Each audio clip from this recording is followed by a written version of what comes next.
é uma pessoa que tem que ver para crer, uma pessoa cética, que não acredita em tudo o que falam para ela. E nós vamos estudar sobre este personagem, tá?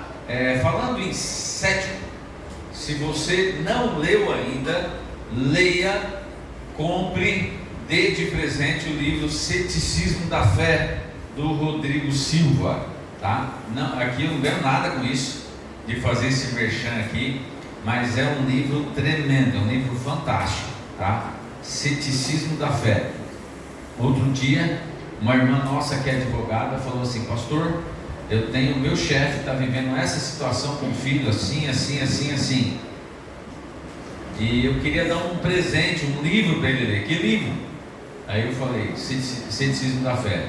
E ela comprou pela Amazon, chegou na casa dela, ela deu de presente e me deu feedback, falando: pastor, olha que livro, que top, está amando ler aquele livro, Ceticismo da Fé. Rodrigo Silva, ele conta que até mesmo para ter fé, você tem que ser cético.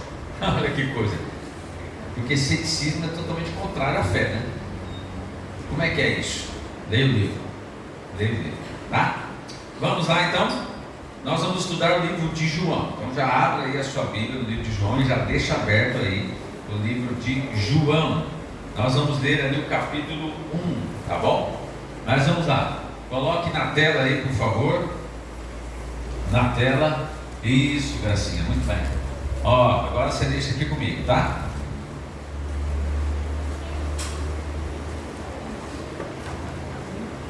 Muito bem, ceticismo da fé.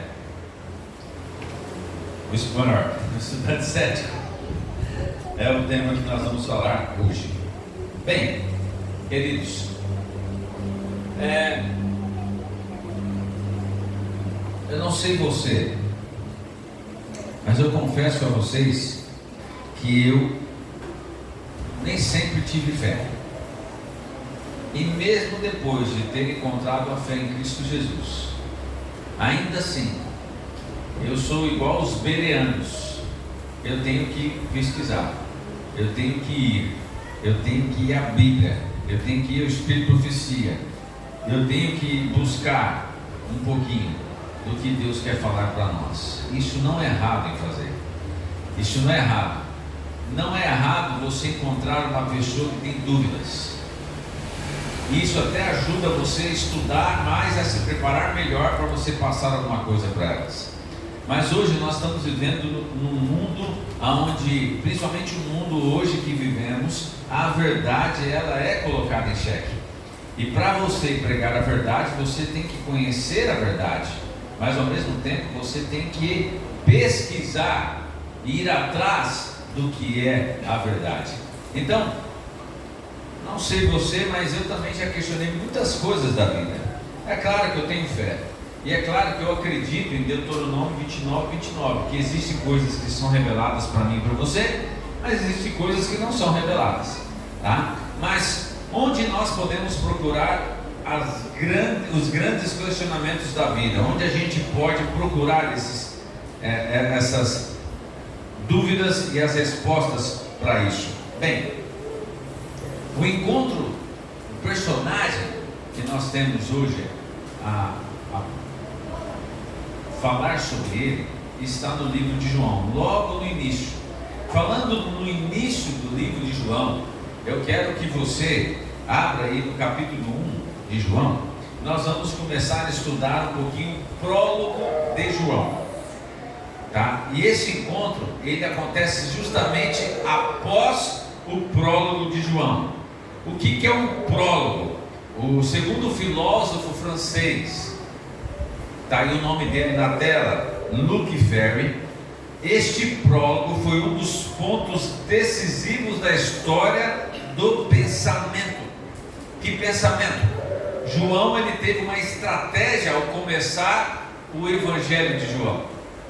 Você sabe que os 3 primeiros livros do Novo Testamento são chamados os Evangelhos sinóticos: Mateus, Marcos e Lucas. Todos eles começam muito parecidos, mas quando você vai em João ele foge daquilo que os outros 3 falaram, porque João ele está preocupado com aquilo que ele estava vivendo em seus dias. E João pregava, ele vivia, ele pregava numa região helenista. O que é isso? É uma região categoricamente tendo a base de suas tradições no grego, na cultura grega, portanto uma cultura helenista, aonde a filosofia grega é o que imperava, por mais que estivesse ali nas cidades, as cidades sendo dominadas pelo Império Romano. Na verdade, o Império Romano ele era apaixonado pela cultura grega, tanto que ele não colocou abaixo a filosofia grega quando ele então tomou dos gregos o domínio do mundo, tá? Mas bem, então João ele tem uma estratégia. João ele começa o Evangelho de João a falar sobre quem era Jesus e sobre a divindade de Jesus. Portanto, todo prólogo que vai, se você abrir aí em João, no capítulo 1, abra aí João, capítulo 1, você vai encontrar justamente o prólogo de João.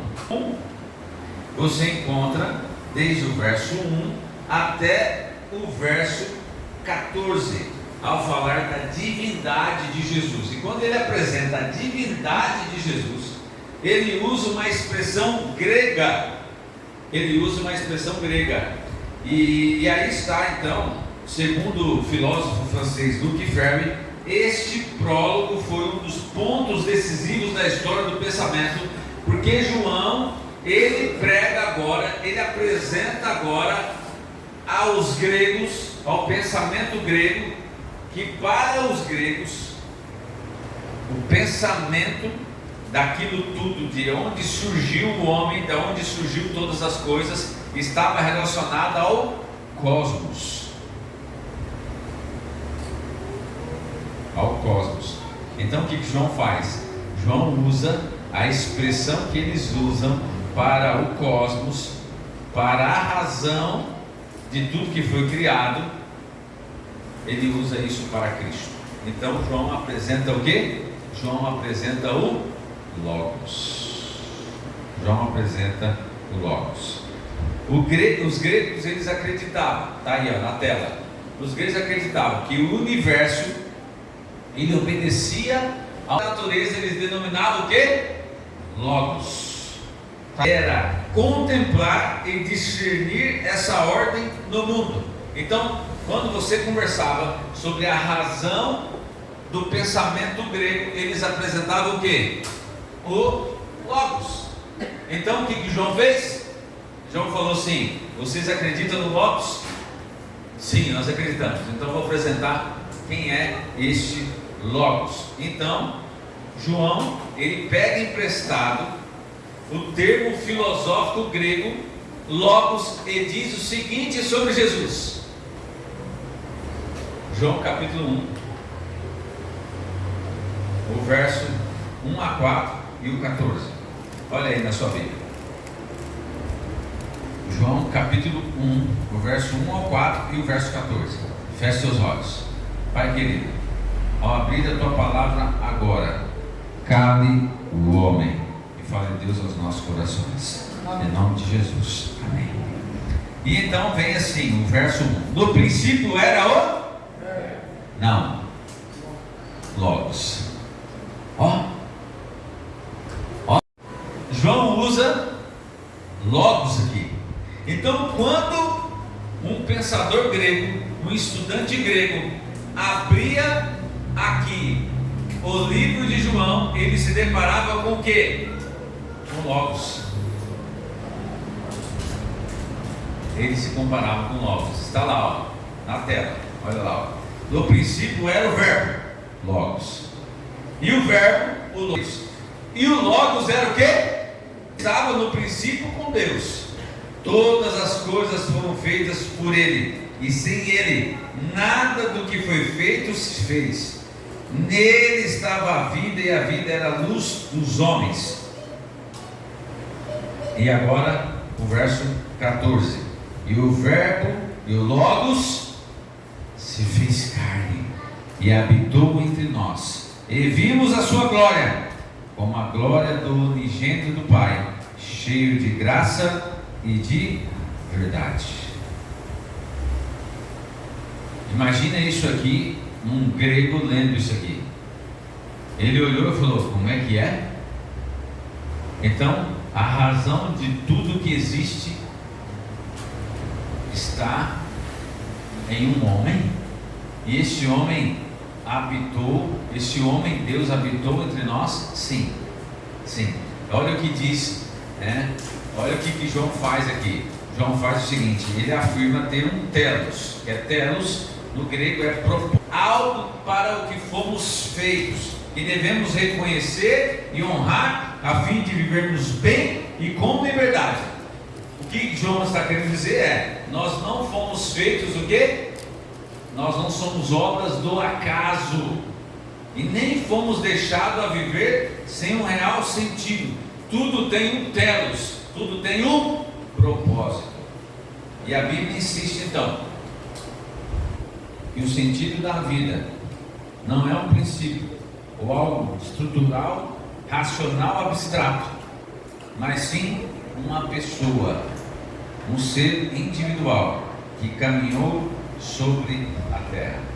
E segundo o francês Luc Ferry, ele fala um pouquinho sobre isso, e ele diz assim, está na tela, que soou para os filósofos gregos como algo que insano. Como é que pode? Como é que pode o Logos ter habitado entre nós? Como é que pode isso? A revolução do pensamento que deixou de fora uma boa parte do mundo que acreditava na filosofia grega. João, ele colocou ali uma situação no mundo grego que transformou o racionalismo grego. Que coisa impressionante. Bem, a vida bem vivida. Desculpa, eu passei ali. Na verdade, a vida bem vivida e que fazia sentido estava em ter um relacionamento não com o cósmico, mas com alguém acessível. Então isso deu um parafuso no pensamento grego, de que aquilo que eles imaginavam estava longe e inacessível. O cosmos, João falou, este veio habitar entre nós. Que coisa fantástica, que coisa tremenda, que coisa abençoada foi o que João apresentou. Para João, para demonstrar como isso funciona na prática, João de imediato expôs o lado concreto de sua preposição, mostrando a interação de Jesus com um grupo de estudantes. Um grupo de estudantes que também, pelo menos um deles, era cético, mas que foi transformado. Claro que na época não havia o quê? Não havia universidades. Então os estudantes, eles seguiam quem? Eles se uniam a um mestre. Quem era o mestre daquela época? Quem era o mestre daquela época? O mestre do momento. É claro que os rabis, como disse a nossa irmã aqui, eles queriam ser mestres. Eles eram considerados mestres. Mas existia um mestre naquela época que fez a coisa acontecer. E que as multidões iam até ele para ouvir. E os estudantes daquela época iam até ele. Era o mestre da moda. Quem é esse mestre? Quem é esse mestre? Hã? Não. Ainda não. Tinha um outro mestre. Esse mestre era João Batista. João Batista, que foi o precursor, que foi aquele que devia preparar o caminho para Cristo. Ele foi o mestre do momento. Ele foi o mestre do momento. E João Batista, a história, ela registra que João Batista traiu então as pessoas até ele. Quem iam até ele? Os fariseus, os mestres da época, os soldados romanos, as autoridades romanas, as autoridades judaicas. Herodes, inclusive, gostava de ouvi-lo. Até que uma hora João Batista falou do pecado dele. A gente gosta muito de ouvir a palavra de Deus, até que a palavra de Deus vem contra aquilo que nós estamos fazendo. E foi isso que causou a morte de João Batista. Mas os estudantes das universidades daquela época foram também ouvir esse pregador do deserto. E muitos desses estudantes eram homens e mulheres que um dia seguiriam quem? A Jesus. E a história registra que ele tinha alguns alunos dedicados, como quem? André, irmão de Pedro, Filipe. E Filipe foi um dos que levou a João Batista um camarada chamado Natanael, o seu amigo. Bem, queridos, alguns desses alunos acreditavam no que seu mestre dizia acerca do Messias e que o Messias viria. E João Batista chamou esse Messias de quem? Cordeiro de Deus, que tira o pecado do mundo. João 1:29. Bem, queridos, mas alguns desses estudantes, pelo menos um deles, eles se mostraram céticos. Natanael era um desses estudantes céticos, até que ele se encontrou com quem? Com Jesus. Então, eu convido você a abrir aí a sua Bíblia ou continuar a avançar um pouquinho mais à frente, no verso 43 do capítulo 1. João capítulo 1, o verso 43 a 50. No dia imediato. Que dia imediato? Logo nos dias que João Batista estava pregando, que João Batista apresentou a Jesus, que João Batista batizou Jesus. Logo depois daqueles dias, no dia imediato aquilo, resolveu Jesus partir para a Galileia e encontrou a Filipe, a quem disse: segue-me. E quando Jesus chamou a Filipe e falou: Filipe, segue-me. Ora, Filipe era de Betsaida, cidade de André e de Pedro. Ou seja, Filipe devia ser e era também amigo de quem? De André e amigo de Pedro. Verso 45. E aí Filipe encontrou um outro amigo. Quem era o amigo aí? Natanael. Filipe encontrou a Natanael e disse o que para Natanael? Natanael, achamos quem? Achamos quem? Hã? Achamos quem? O Messias. Achamos o Messias. Olha que interessante. Olha que interessante. Quando você é chamado por Cristo e Cristo transforma a sua vida, você não fica o quê? Calado. Você não fica quieto. Você quer contar para todo mundo. Não é assim? Quando algo acontece na sua vida, você quer contar para todo mundo.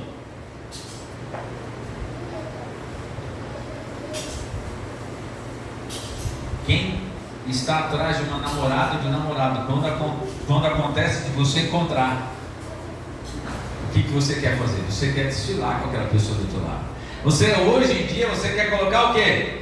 Você quer colocar nas redes sociais, você muda o seu status lá de solteiro, de solteira para o quê? Em um relacionamento sério. E aí você marca a pessoa para todo mundo ver que agora vai. Não é assim? Ou então você compra um carro novo e você estaciona ele aonde?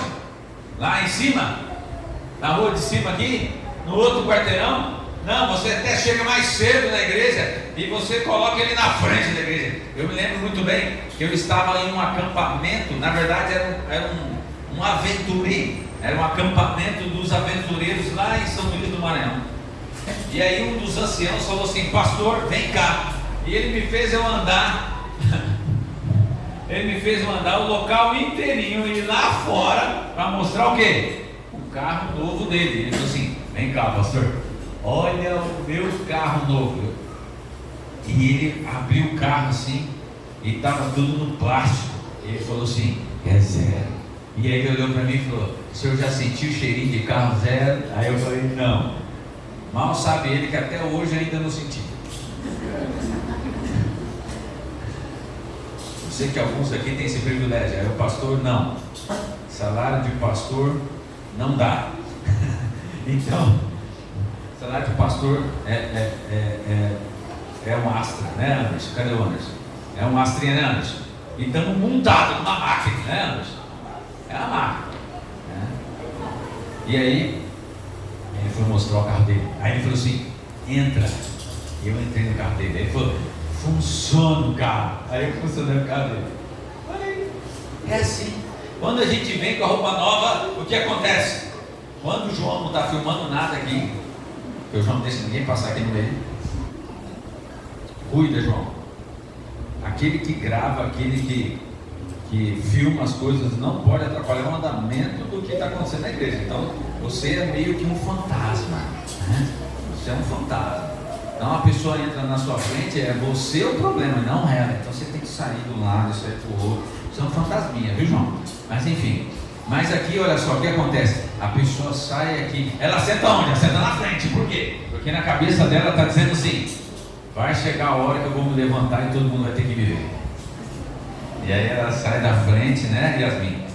E passa pelo meio desfilando, né? Se é mulher, se é homem, terno novo, que não é o caso, tá? Fica tranquilo, não tem nada novo. Só os quilinhos a menos que foi embora. Amém? Amém. Olha aí, hein? Ah, gracinha. Agora o que? Desfila. Por quê? Você quer mostrar o quê? A sua roupa. Você quer contar para todo mundo que você está usando a roupa nova. Você quer contar que agora você está num relacionamento sério. Você quer contar que você comprou um carro novo. Você quer contar que você passou na universidade, na faculdade. Assim foi Filipe. Filipe não se aguentou. E Filipe foi para quê? Foi correndo contar para quem? Para o seu amigo. Ele foi correndo contar para o seu amigo. E ele falou assim, Natanael, você não sabe o que aconteceu. Achamos o Messias. Aí no verso 45 fala assim, achamos aquele de quem Moisés escreveu na lei e a quem se referiram os profetas, Jesus o Nazareno, filho de José. Aí, por que o tema do sermão de hoje é o estudante cético? Porque olha o que ele fala. Olha o verso 46. Perguntou-lhe Natanael, de Nazaré pode sair alguma coisa boa? Aí Filipe falou assim, está duvidando? Vem e vem. Vamos falar um pouquinho de Nazaré. Bora lá. Aí está. Vamos falar um pouquinho de Nazaré. Nazaré era um pequeno vilarejo, cerca de 100 quilômetros ao norte de Jerusalém, entre o extremo sul do Mar da Galileia e o Mar Mediterrâneo. Está ali, ó. Nazaré está aqui, ó. Ó Jerusalém aqui, Nazaré aqui. Então, o que o judeu fazia? Está vendo o que tem no meio aqui? O que é o meio aqui? Samaria. Então o judeu fazia isso aqui, ó. E vinha para cá. Mas Jesus fez o quê? O próprio Natanael, ele não era de Jerusalém. Ele também sofria, porque ele era da onde? Ele também era dessa região aqui, ele era galileu.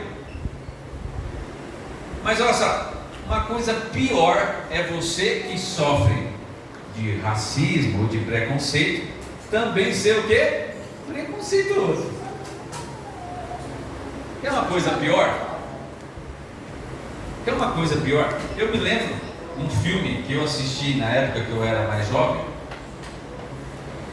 e que até hoje esse filme passa por aí, até é famoso, chamado, quero que você assista esse filme, você vai perder tempo, vai rir um pouquinho, mas vai perder tempo. Que é As Branquelas.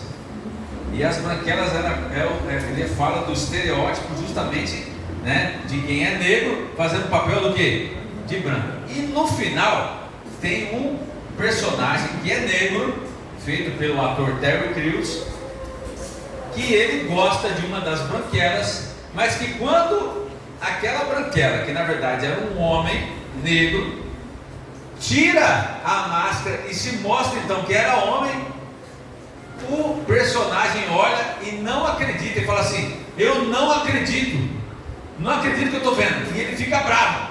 E aí é claro que o policial que está disfarçado fala assim: eu sou homem. Aí ele fala assim: não acredito que você é o quê? Preto. A preocupação dele era qual? Não era que ele ser homem, era que ele ser preto, porque ele queria o quê? Branco, né? Ao racismo, uma crítica a várias situações. Não. Mas tem coisa pior do que você sofrer um preconceito, você sofrer um racismo ou qualquer tipo de preconceito e você também ser alguém preconceituoso. Assim era Natanael. Bem, por isso que você está vendo ali que ele era também menosprezado por ser galileu. Mas ele falou assim: pode sair alguma coisa boa de Nazaré. Por quê? Porque lá em Nazaré, está aí na tela, né? Nazaré não vinha muita coisa boa, não. Nazaré era a ralé da sociedade, tá? E o nosso amigo aí, ele é considerado o Bartolomeu, segundo o Marcos 3,18. Possivelmente ele era Bartolomeu, que você encontra aí. Você não encontra Natanael, mas você encontra aqui Bartolomeu. Bem, ele no mínimo era um snob intelectual e um camarada sectário. Ele tinha problemas. E então ele fala: há alguma coisa boa? Há uma pitada o quê? Há uma pitada de sarcasmo na resposta de Natanael ao emocionante Filipe. É como se ele tivesse feito assim, pegado um balde de água fria e jogado no amigo dele. Só que o amigo dele estava tão empolgado, Filipe, que falou assim: vem ver então, vem ver. Mas Ellen White, no Conselho sobre Escola Sabatina, na página 26, ela fala assim: preconceito e incredulidade surgiram no coração de Natanael. Ele se encontrava entre a multidão quando João Batista falara que Jesus era o Cordeiro de Deus. Só que quando ele viu a fisionomia de Jesus, e aí Isaías fala que nele não tinha o quê? Em Jesus não tinha o quê? Beleza e nem formosura. Quando Natanael olhou, falou: quem? Esse aí? Aí Ellen White fala que ele ficou decepcionado. Isso está no livro Desejado de Todas as Nações. E quando ele olhou, e João Batista falou assim: eis o Cordeiro de Deus que tira o pecado do mundo, ele olhou e falou: esse aí. A primeira impressão, já diz o famoso jargão, a primeira impressão é a que fica, né? A primeira impressão é que fica. Mas a primeira impressão, por muitas vezes, estamos enganados quando olhamos e já fazemos um pré-julgamento. Jesus, esse camarada aí, e ele ficou decepcionado. Aí poderia, olha só, poderia esse homem que apresentava os vestígios de labuta e da pobreza ser o Messias? Responderia ele todas as nossas perguntas? Seria ele o Salvador de Israel? Mas as palavras de João mexeu com este jovem e o deixou intrigado. E sabe o que ele fez então? Ele resolveu orar a Deus. E ele foi até embaixo de uma figueira para orar a Deus. Por que que ele foi lá? Por que que ele foi lá? É interessante que quando ele se encontra com Jesus, Jesus chama ele de quê? Jesus chama ele do quê? De israelita. Por quê? Não só porque ele era descendente de Abraão, mas Jesus não estava falando porque ele era descendente de Abraão. Jesus o chamou de israelita porque ele era o quê? Sincero. Ele era um homem de coração sincero. Olha lá, olha na tela aí, ó. Isso, olha lá. E não como um hipócrita. Ele era cético, ele duvidava, mas ele era sincero. Alguém que faz muitas perguntas, a gente fica assustado. E a gente acha que porque a pessoa tem muita pergunta, que ela não é uma pessoa sincera. É aí que está. É ao contrário. A pessoa que tem muitas perguntas, é que na verdade ela está querendo o quê? Respostas. O que nós temos que apresentar para ela é o quê? A resposta. E conhecereis a verdade vai fazer o quê?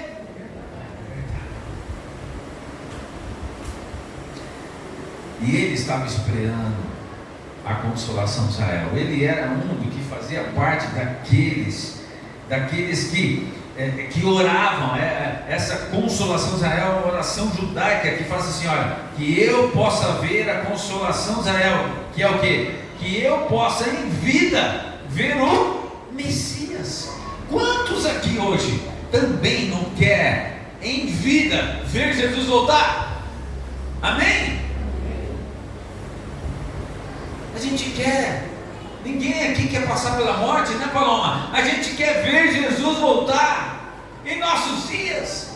E era assim também naquela época. E esse verdadeiro israelita, Natanael, ele orava para ver o Messias. Então ele foi lá para debaixo daquela figueira orar para ver o Messias. E ele encontra o Messias. Jesus viu, verso 47, Natanael aproximar-se e disse a seu respeito: eis um verdadeiro israelita, em quem não há dolo. O que é essa expressão dolo? Não é falso, não é hipócrita, é verdadeiro. Então Natanael fica assustado, e Natanael fala assim: de onde você me conhece? Natanael ficou surpreso. Por quê? Porque Jesus falou tudo sobre quem ele era.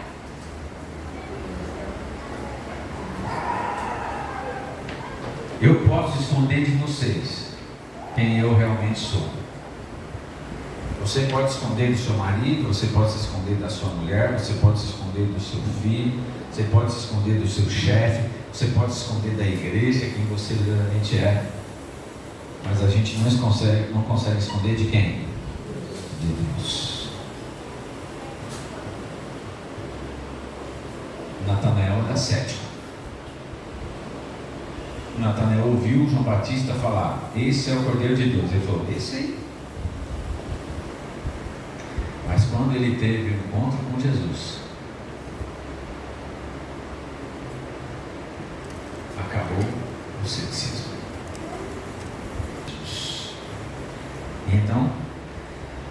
Então, queridos, Jesus ele faz isso comigo e com você. Jesus, ele nos vê. E ele sabe da nossa sinceridade. Jesus, ele vê eu e você nos lugares secretos em oração. Ele vê a nossa luta. Ele vê que você, por vezes, tem caído no pecado. Ele vê que você quer conhecer um pouco mais dele. Ele vê a sua sinceridade quando você é escolhido para um cargo e você olha e fala assim: caramba, e agora? O que eu faço? Ele vê também a sua sinceridade no dia a dia, quando você é colocado em xeque no seu trabalho, na sua universidade. Ele vê a sua luta também lá contra o pecado. Ele vê o tinhoso colocar as garras sobre você, e ele vê você orando e dizendo: Senhor, por favor, me ajuda.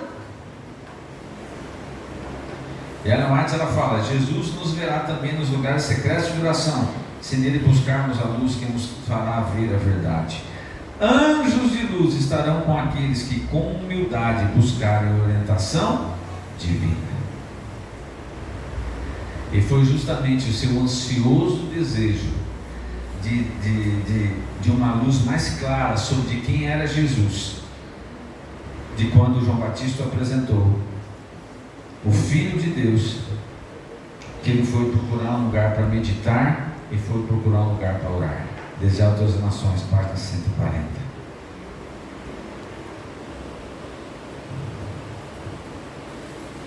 Eu não sei em quem você está confiando a sua vida, os seus momentos, o seu dia a dia, mas enquanto você confiar em qualquer outra coisa que não seja Jesus, você não será pleno e não será feliz. Olha esse texto importante aqui.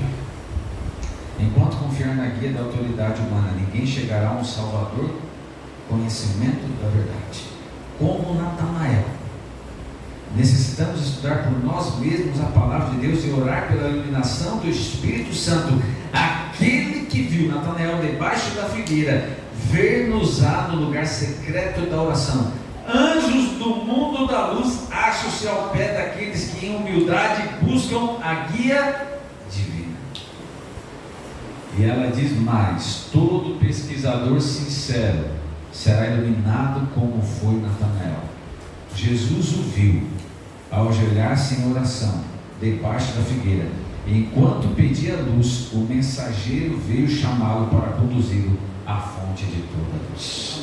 Ele estava lá orando, pedindo: Senhor, me mostre a luz, me mostre o caminho, me mostre se realmente esse Jesus é o Messias. Aí quem chega? Filipe. Às vezes esperamos algo extraordinário acontecer, e Deus manda um anjo dele, através de um amigo, de um parente, de uma situação, para mostrar para você qual é o caminho. Ou ele mostra na palavra de Deus. Entenda uma coisa: não espere que Deus mostre algo para você que já está revelado. Alguns falam assim: pastor, outro dia eu fiz uma visita e eu perguntei, a pessoa falou 3 horas falando. 3 horas. Eu fiquei das 2 da tarde até as 5. E eu só fiquei até as 5 porque eu falei assim: olha, eu tenho um compromisso agora. Ela ficou 3 horas. E eu, durante as 3 horas, eu perguntei para ela assim: mas tá, o que você quer de mim aqui? Não, eu quero que o senhor me dê a resposta. Aí eu falei assim: eu não posso te dar a resposta, porque a resposta está na Bíblia. Mas pastor, o senhor precisa me ajudar. Aí eu falei assim: mas está aqui na Bíblia. Você sabe qual é a resposta. E durante 3 horas eu repeti para ela: eu não posso te dar uma resposta além do que já está revelado na Bíblia. Agora, aquilo que não está revelado,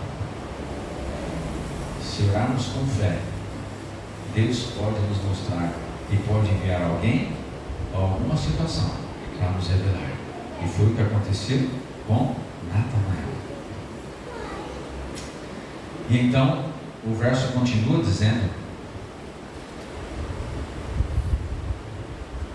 ao que Jesus respondeu,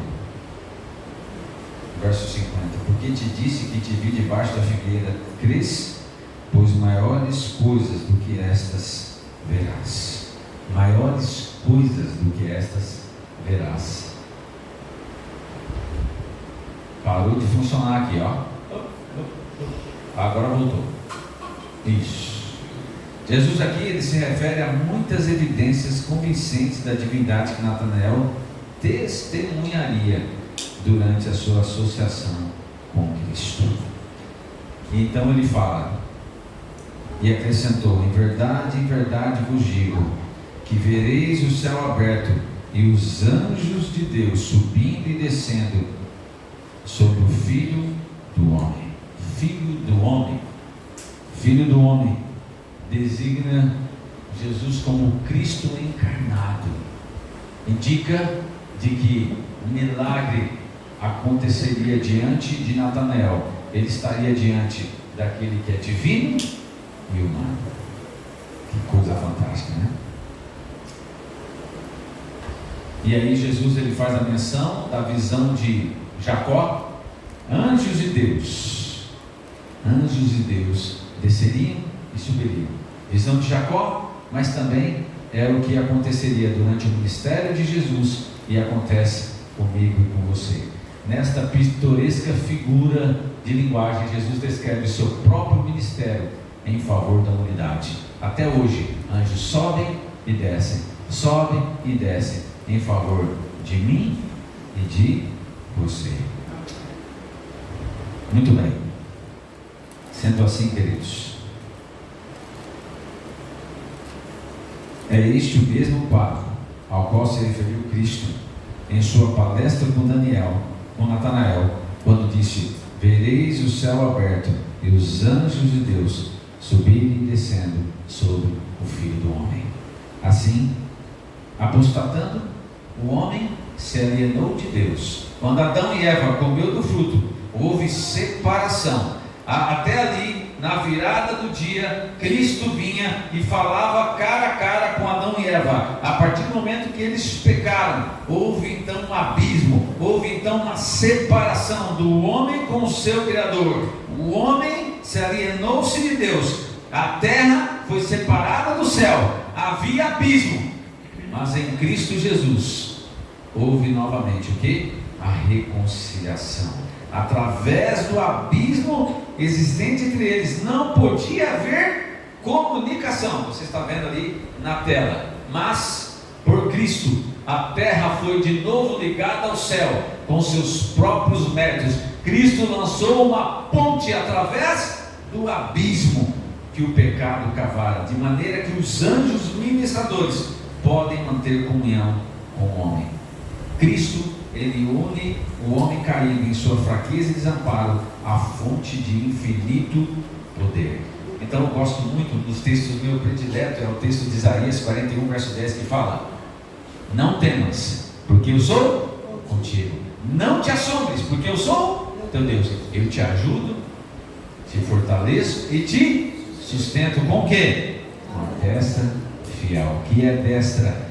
Destra, toda vez que é relacionado a destra a Cristo, a Deus, está falando de todo poder. Todo poder está nos sustentando. É o poder do infinito está nos sustentando. Amém? Este poder, queridos, ele quer tirar o abismo que talvez você está passando. Talvez eu estou falando para alguém aqui que se encontra num abismo, onde o pecado que você tem cometido está levando você cada vez mais distante do Senhor, e você não consegue voltar. Você não consegue sair desse marasmo que você está vivendo.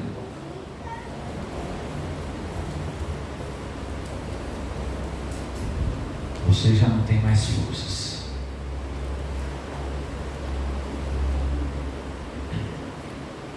As pessoas vêm e conversam com você, todo mundo fala para você o caminho que você está tomando, a Bíblia fala para você, você assiste um filme, o filme está falando para você, você escuta uma música, a música está falando para você de que o caminho que você está seguindo, de que por onde você está percorrendo é um abismo sem fim e você vai se perder andando nesse caminho, mas parece que você não tem forças para sair dele. Você chora, você reclama, mas parece que você não tem força para sair dele.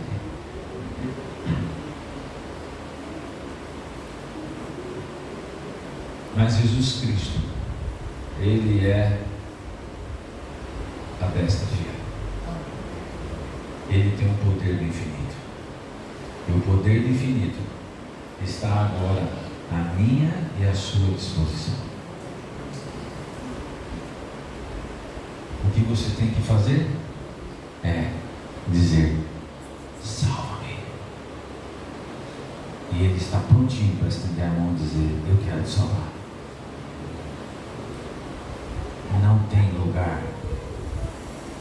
Não tem lugar inacessível para o infinito, para uma luz inacessível.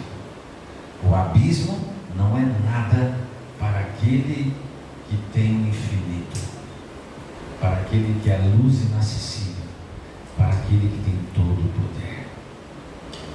Romanos Romanos 5, verso 11, fala assim: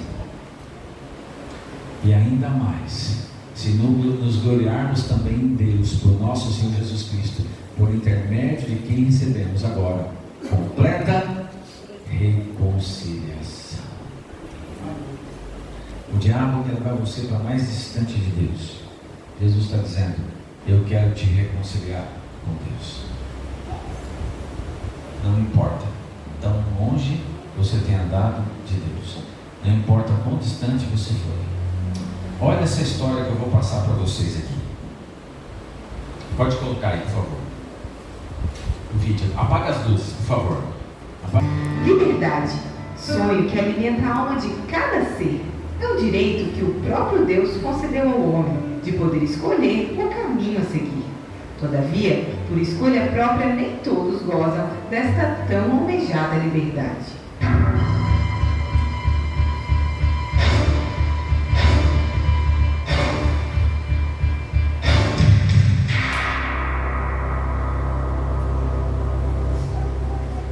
Eu fui um homem que pratiquei vários crimes, né? Eu andava numa vida desordenada. O mundo que ele quis viver tinha muitas amizades e durante esse contato que ele teve com essas amizades, levou ele a fazer muita coisa que não prestava. Ele começou logo a usar droga. Usei vários tipos de droga, cocaína, a maconha, né? Essa mesma tal de merda. E fazer pequenos furtos. Ele andava com a bolsa cheia de arma, dizendo assim: mas tu não é vida para ti. Tu sabia que se a polícia te pegar, vai te matar. Eu não vou suportar. Por várias das vezes eu fui preso, já estive na penitenciária por 3 vezes. Foi nesta penitenciária em Pedrinhas que Josimar passou quase 11 anos de sua vida, vivendo dias muito solitários. Na primeira vez eu passei 6 anos da minha vida, eu gastei naquele lugar ali, sem obter nada que me gratificasse. E já pela segunda vez também, eu passei 1 ano e 9 meses. Durante aqueles anos na prisão, a pedido de Dona Assunção, o Biraci, ancião da igreja da qual ela frequentava, possuía um pequeno grupo, de onde ele e sua esposa formaram uma dupla missionária, que começaram a visitar Josimar. Quando chegamos lá, eu conheci o Josimar. E eu levei a mensagem para o Josimar, gostei dele a primeira vez, eu tenho certeza que ele também gostou muito de mim. E aí eu vim embora, mas com a promessa de ficar orando por ele. O Biraci, então, não mediu esforços para mostrar a verdade a Josimar. Porém, ele insistia em fazer escolhas erradas. Inclusive essa terceira vez, quando eu fui parar lá no presídio, né, eu já fui assim com uma sequela muito grande no corpo, porque eu fui alvejado com 3 tiros. Quando eu sabia que ele tinha levado os tiros, meu coração já disparava. Aí minha cabeça começou a perceber, pronto. Agora eu acredito que ele está aleijado, mas para onde glória de Deus, minha surpresa, quando eu olho, ele vem atrás e parecia que nada tinha acontecido. Josimar não sabia, mas Deus usou sua dor física como meio para o atrair para bem pertinho dele. Nos últimos dias de sua detenção, Josimar passou estudando a palavra de Deus com o Biraci. E no dia 19 de janeiro, Josimar cumpriu seu último dia na prisão, para finalmente desfrutar sua tão sonhada liberdade. Liberto agora estou, sou livre,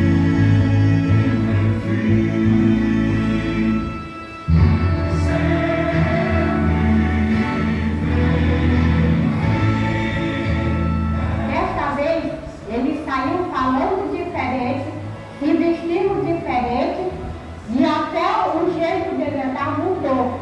E hoje a gente olha para ele e vê que realmente ele teve um encontro com Deus e foi transformado. Hoje, Josimar vive uma nova esperança, pois no dia 30 de janeiro ele nasceu de novo, agora para o reino de Deus.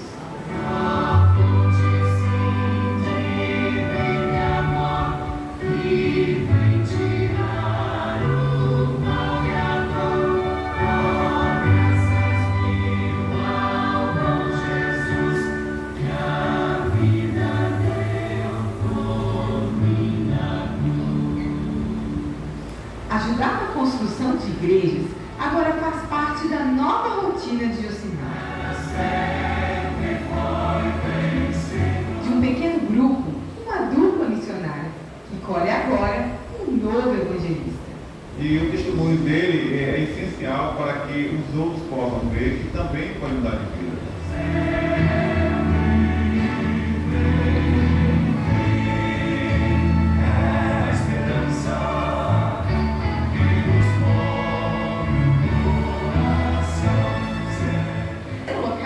Que hoje Josimar volta, não mais como detento, mas para mostrar aos seus amigos que aqui ficaram a transformação que Jesus fez em sua vida.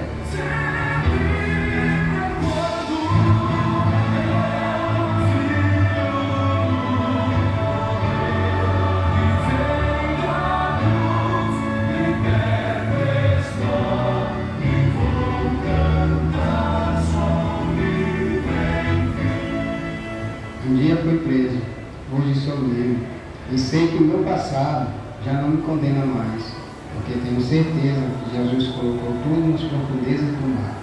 E até que Ele volte, usarei dos meus dias para pregar essa verdadeira liberdade.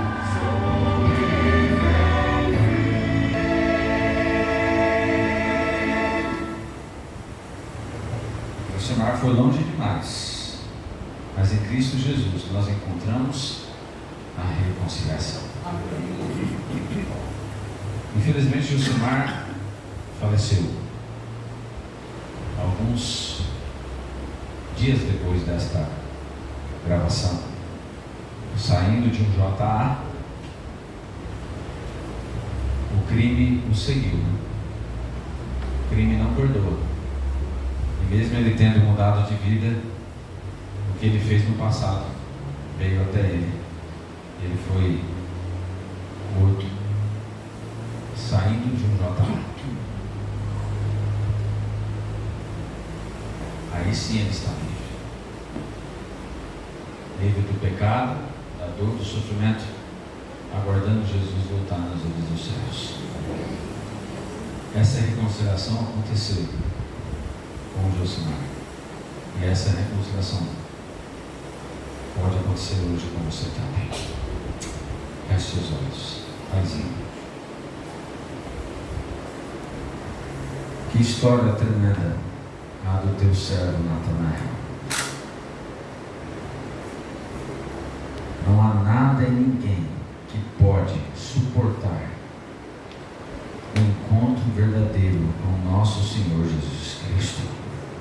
E não há nada e ninguém que pode nos separar do amor de Deus.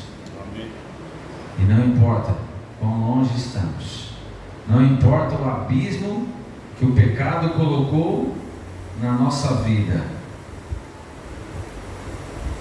em Cristo há reconciliação.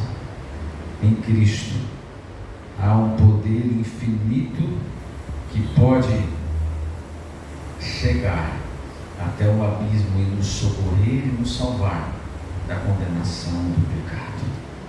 Ó Pai querido, Tu conheces a cada um de nós. Tu sabes muito bem as lutas que enfrentamos.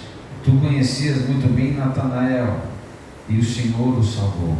Tu conhecias Josimar e o Senhor, de forma incansável, foi várias e várias vezes até que ele se converteu ao Senhor. E hoje ele descansa. Ó Pai, o Senhor nos conhece. Por favor, venha até nós e nos dê o poder que somente o Senhor tem para sairmos do abismo e irmos até a luz, encontrarmos Jesus e falar de Ti a todas as pessoas. Abençoe a todos nós, nos dê a Tua paz e nos dê a certeza da salvação em Cristo Jesus. Abençoe os Teus filhos desta igreja, abençoe a liderança, abençoe os planos, os sonhos, e abençoe aqueles que estão em viagem, que aqui não estão também. Visite a todos, dê a Tua paz, é o que te pedimos em nome de Jesus. Amém.